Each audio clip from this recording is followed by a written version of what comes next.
Bienaventurado aquel cuya transgresión ha sido perdonada, y cubierto su pecado. Bienaventurado el hombre a quien Jehová no culpa de iniquidad, y en cuyo espíritu no hay engaño.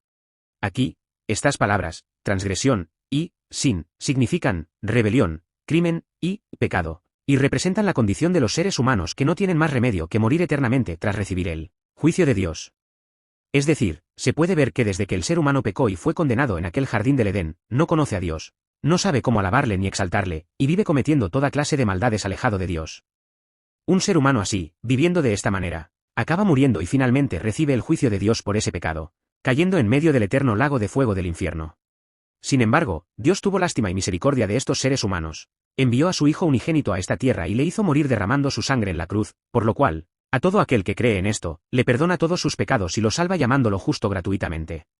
Aquí, aquel cuya transgresión ha sido perdonada, y cubierto su pecado, se refiere precisamente a nosotros, el pueblo de Dios, que por la fe en los méritos de la sangre del Mesías, el Hijo unigénito enviado por Dios de esta manera, hemos recibido el perdón de todos los pecados, hemos sido llamados justos gratuitamente y hemos sido salvados. Dice que precisamente estas personas son bienaventuradas. ¿Por qué es así?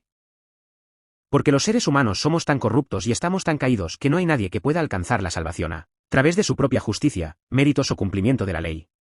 Al contrario, el hecho de que nosotros los seres humanos podamos recibir la salvación es porque se realiza únicamente por la gracia de Dios, cuando creemos en los méritos de la sangre del Mesías, el Hijo unigénito enviado por Dios, y Dios perdona todos los pecados y nos llama justos gratuitamente. En otras palabras, es porque la salvación no se realiza a través del celo, la voluntad, la determinación o las buenas obras de los seres humanos, sino únicamente por la gracia de Dios, a través de la fe que Dios nos da.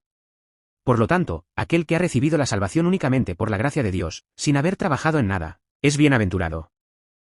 Por lo tanto, aquel que ha recibido la salvación únicamente por la fe en los méritos de la sangre del Hijo unigénito, sin haber trabajado en nada, es decir, sin ninguna justicia, mérito o buena obra, es bienaventurado. Bienaventurado el hombre a quien Jehová no culpa de iniquidad, y en cuyo espíritu no hay engaño. Aquí, esta palabra, engaño, significa fraude, estafa o decepción.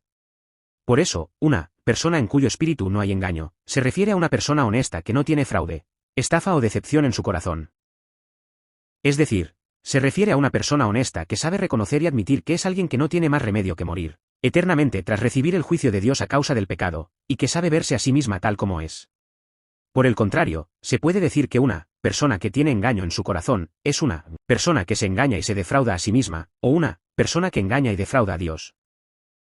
Es decir, se puede decir que es una persona que, mientras vive en medio de toda clase de pecados, se considera a sí misma justa, alguien que no se considera pecador en absoluto, o mejor dicho,